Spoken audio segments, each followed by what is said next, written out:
Hey guys, welcome to 2025. I have decided what my first reading project is going to be, and that is finishing this series up. I read the first book in the series oh gosh, hiccups.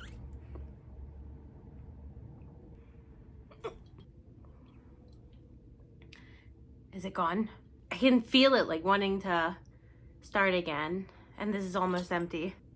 I think we're safe. Okay, so last year I read the first book, Ember in the Ashes, of this series, and I liked it a lot. So I figured I have the full. It's not a trilogy. There's 4 books to it. I have the full series. Let's start 2025 off with a bang, and we're gonna finish this series up. So, book number 2, A Torch Against the Night. Actually, first, let's discuss briefly again what happened in book 1. This book has a few main protagonists. We've got a few different POVs, but we start with a girl named Laia, and she lives in the Empire, and she is part of a scholar group, which is kind of the bottom rung of society.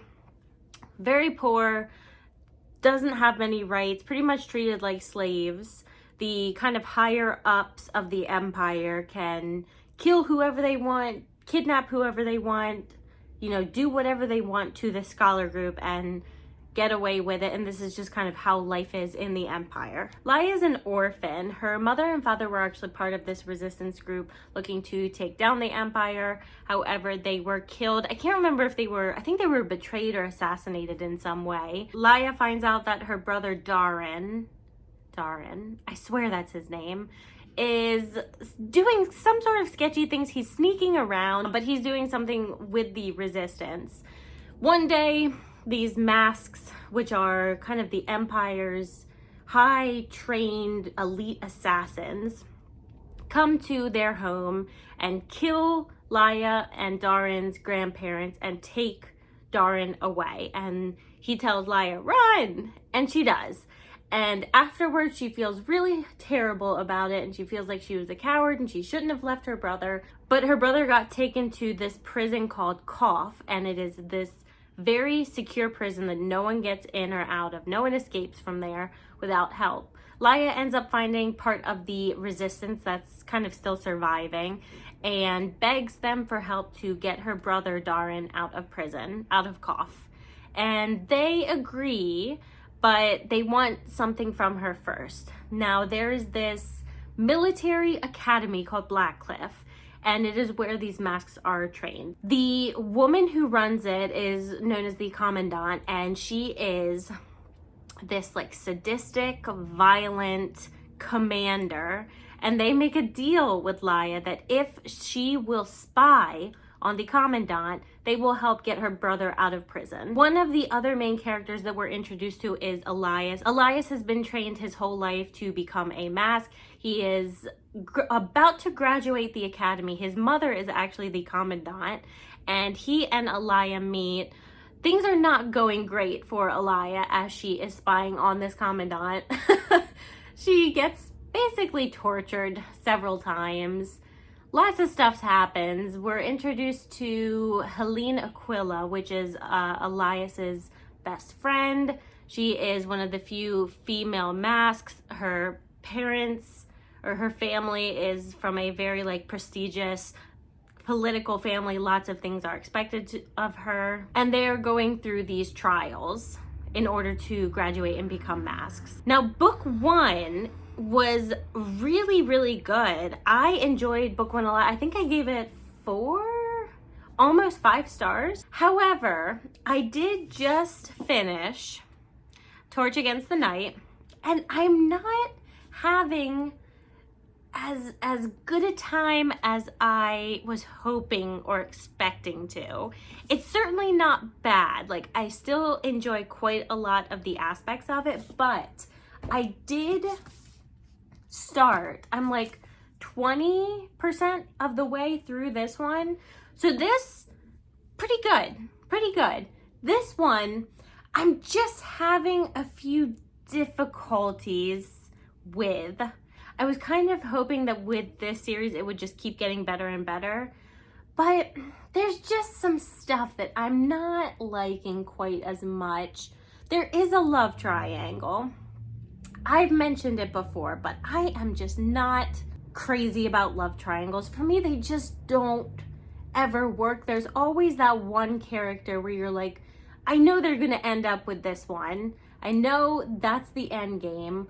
This other secondary character is just kind of providing a distraction. I am surprisingly, in my reading taste, a romantic, the way that I'm not really in real life, in that in fiction, if you're going to be doing kind of a fantasy romance, I really like when it's like that one person or no one else. It's not this flip-flopping back and forth between I like this guy, but I kind of like this guy too. It's like, just choose one.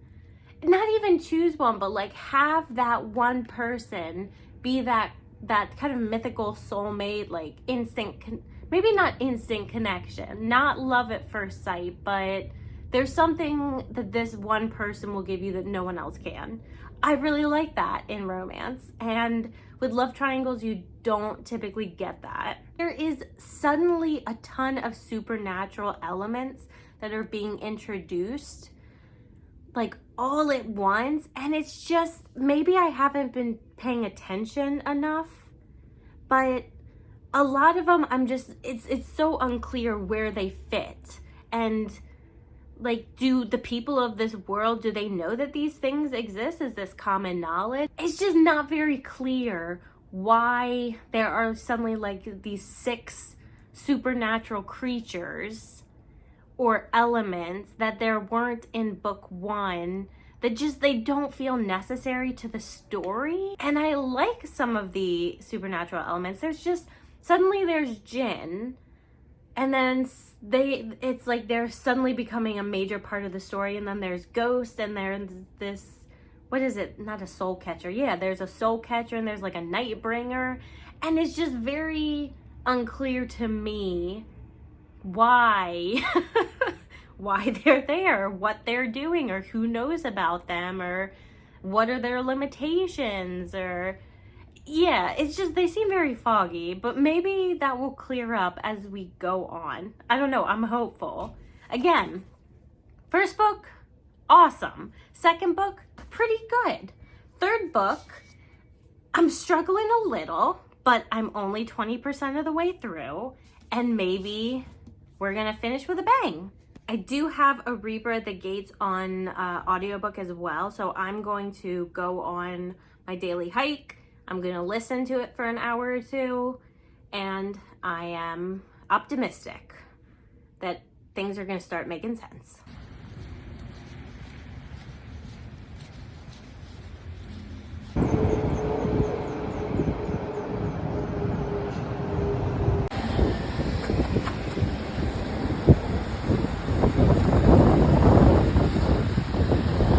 Okay, I just got back home from my walk. It was like 20 degrees outside. It's a little chilly. It's just a little chilly. And I'm currently getting some potatoes because I bought a bag of potatoes that are starting to sprout. So I'm gonna have mashed potatoes for dinner because it's freaking delicious. So I'm not any clearer on these supernatural beings in this book, but I'm also not any more confused, which, hey, that's a win. So I've brought up a few of the things that I said I'm kind of struggling with. Let's talk about what's going well. I like the writing, and I like this world, and for the most part, I quite like the characters. It is political. There's just enough politics in it where it's not too confusing, but 2 of the 3 characters I'm quite enjoying. So surprisingly, it's the main character that I'm just not liking quite as much as the other 2. Elias and Helene, they have both been brought up in this world of training to become a mask, training to become a soldier, an assassin, kind of an elite part of this government. They've been brought up in violence.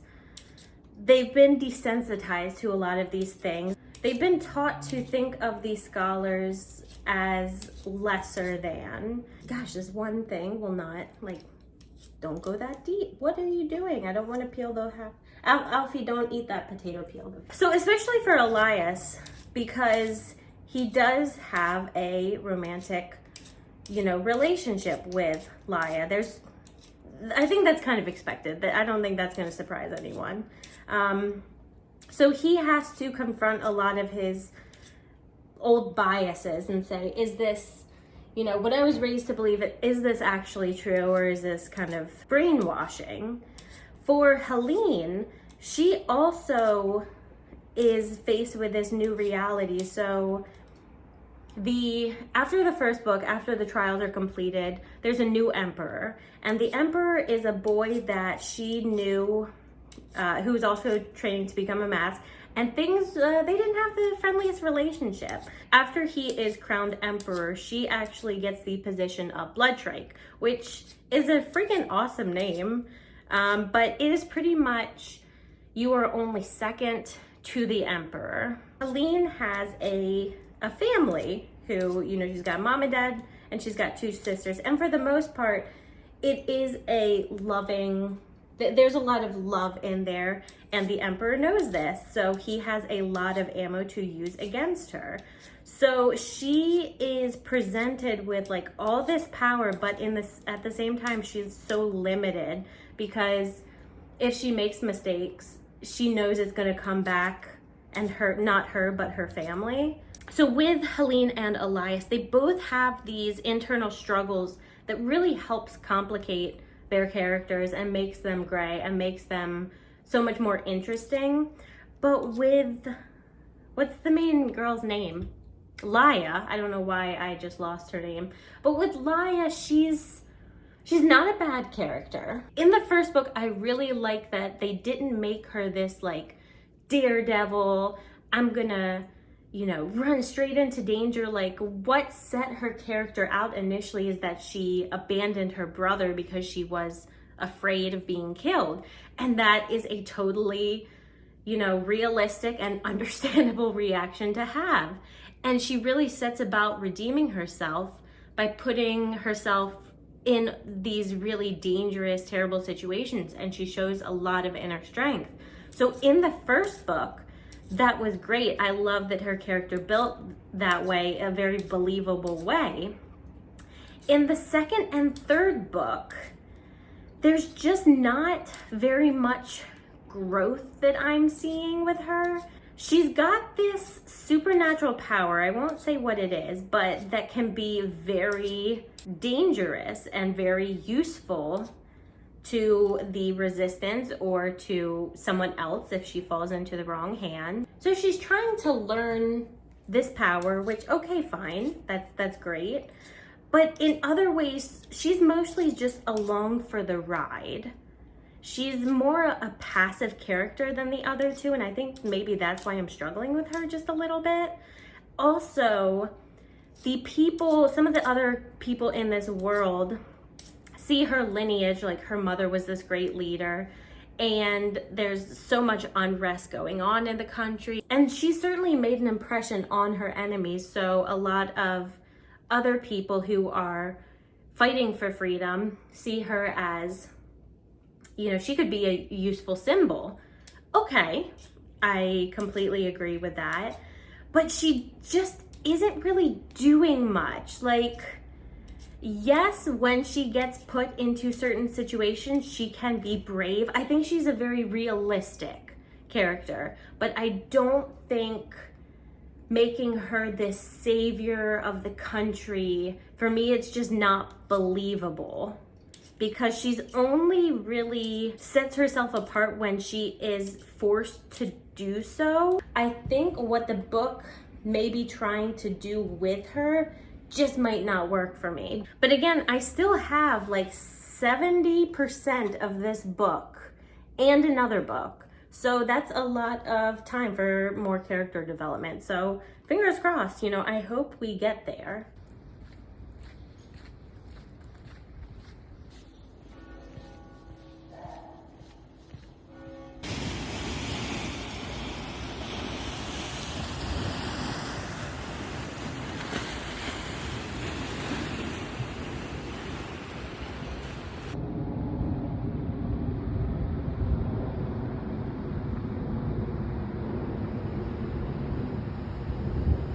Hey guys, welcome back to this bloggy reading series thing. I don't even know what I'm doing. I'm just kind of keeping you updated as I go along with this series. I just got back home. It is very cold outside. There's snow all over, which is really pretty, but it's also kind of brutal. Earlier today, I finished book 3 of the series and I started on book 4. Now, book 4, I think I only got like 2 or 3 chapters into it. I was hoping the issues that I was having with the books would kind of start to self-correct. And I don't think that's happening. I think it's just gone in a direction that I didn't see and didn't expect and don't really like all that much, unfortunately. When I finished book 3 on Goodreads, initially I gave it 2 stars and then I felt really bad, so I went back and I changed it to 3. But I'm still having the same issues, like these magical supernatural abilities that these characters suddenly have that are not at all explained and don't feel earned. I am really struggling with that. I am struggling with the romance between Laia and what's his name? What's your name again, dude? Elias. I don't know why I even needed to look. I liked it in book 1 because it was that good mix of kind of initial immediate attraction, but also the slow burn kind of enemies to lovers trope, which I like. I don't like when the romance just goes like 1 to 100. I like it when it's earned and when it builds. But with this one, like in book 1, it seemed like it was trying to do that. And then suddenly in book 2 and 3, the relationship isn't going anywhere emotionally. It's the only thing they talk about really is the physical stuff, but the emotional is suddenly, oh, I love this person. I'm in love with them. I want to spend the rest of my life with them. I can't see being with anyone else except for Laia, where it's just, okay. Laia goes from like 0 to 100, and I really don't like that. She had that love triangle that ended up going nowhere, and I did not at all see the point of what that was. But suddenly she's like, okay, Elias is the one for me, I love him, but they're not developing any sort of relationship. Hello, Alfie. And I really want to like this series because book 1 was so good. I loved book 1 and it felt really grounded, but book 2 and 3 haven't. It just kind of feels like everything's spiraling in all these different directions without anything being explained. Not that the author is being sloppy or lazy, it's just I feel like she's trying to juggle too many things at once, I guess. Laia, the character of Laia, is still, for some reason, and I was trying to think about it because I'm like, there are so many other characters in other books that haven't frustrated or annoyed me this much. Like, what is it about her? And I think she's just like a checklist of everything you'd want in a hero, where she's like self-sacrificing and she cares about these little kids and she's ready to like throw herself on the line for them. She's forgiving and she cares so much about other people and she feels guilty when she makes mistakes, but she just feels so one-dimensional in that way, where the other characters are struggling with both sides of themselves internally, and it just seems like Laia, everything's going against her. She feels guilty about everything. She feels like everything's her fault. There doesn't seem to be any growth. And she's just this checklist of things you want in a hero, but that aren't captivating, I guess. I don't know. I'm struggling to vocalize exactly what it is about her that frustrates me so much, but I just don't, like, every time her chapters come up, I'm just like, ugh, can we go back to the others, because they're so much more interesting. And the pace is just kind of strange, whereas book 1, things were happening quickly but you could keep track, and I feel like book 2 and 3 we're talking about things happening more than things are happening. Like, these characters will talk about there's this upcoming battle, and then we'll get some during the battle and some after the battle, and you look back and you're like, okay, the only thing that happened in this book was this one thing. It's just we're talking about it going to happen, and then we see it happening, and then we talked about how it happened. And when you look back, you're like, well, not a lot actually happened. Maybe I'm just not giving this book like the focus it deserves. I don't know. I wanted to like it so much because book 1 was great. Like, what happened? Why am I not enjoying it? I've said it before. I'll say it again. I'm still hopeful. Maybe book 4 will come back with a vengeance. But I'm starting to doubt. Like, some of the supernatural things are starting to make sense. Like, I see what she's trying to do with them.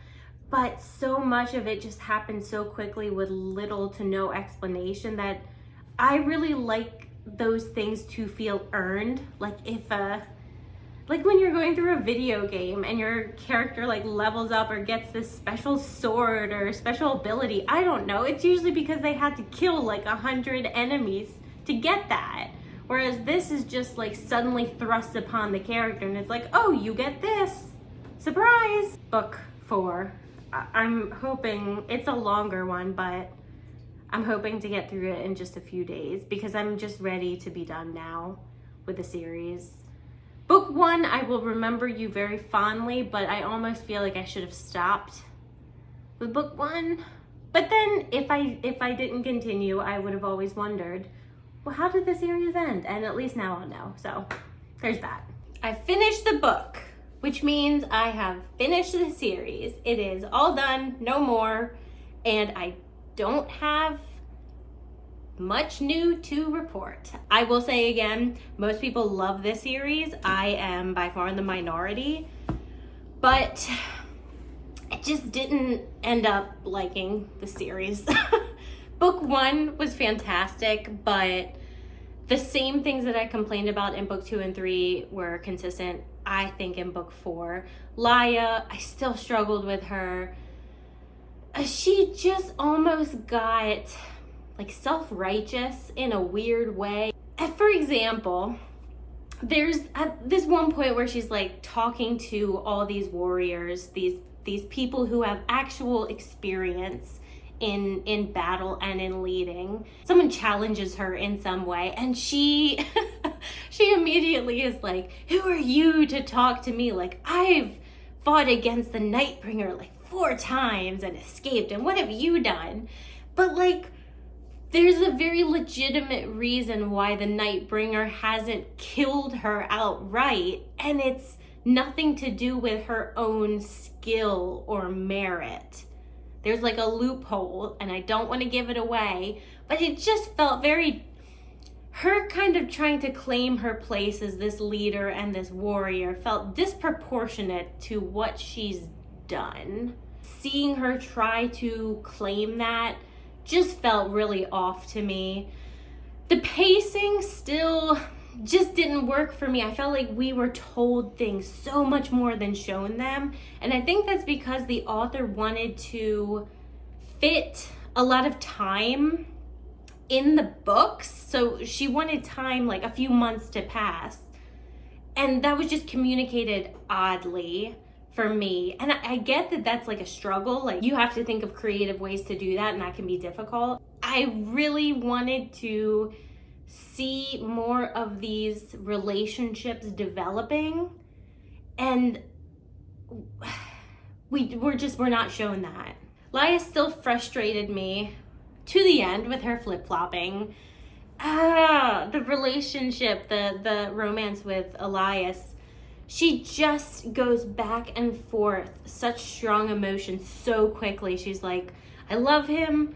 No, he's changed. I want nothing to do with him. I never want to see him again. And then a paragraph later, it's like, wait, maybe something is left of him. Maybe I do love him still. And it's just like, when you're dealing with such strong emotions, or we're supposed to, as a reader, believe that this is like true love or powerful love or whatever, like, you can't have the character changing her mind 10 times so quickly.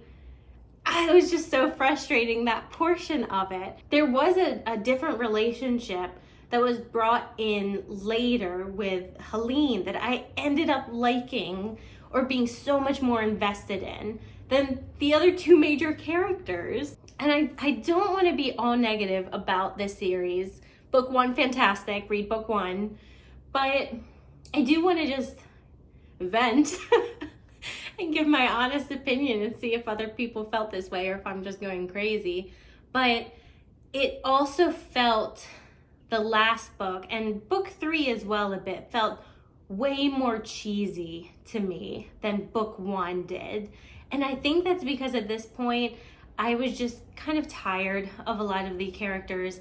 I wasn't feeling emotionally connected to them very much. And to the author's credit, this can happen pretty easy, I think, in fantasy, especially when you're dealing with like these huge scale world issues.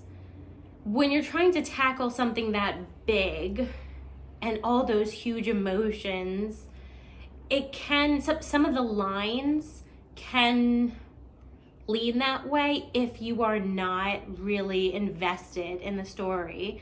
And I think just because at this point I was kind of blasé about it, it ended up feeling really cheesy to me.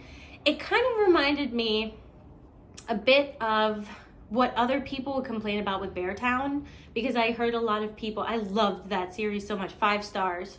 I think all 3 books I gave 5 stars.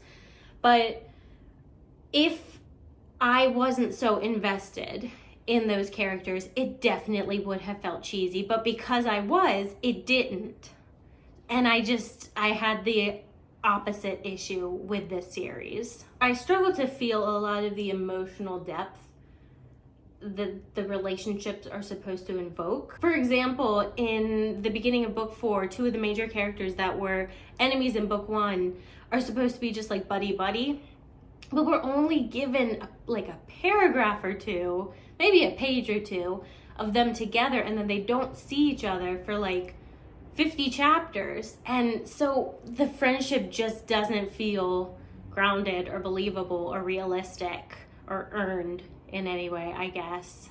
I'm sorry if this is kind of a downer. I know people love this series. I really wanted to love this series. I started out loving this series, but it ended up just, there were more things that bothered me about it than I liked, I guess is a good way to put it.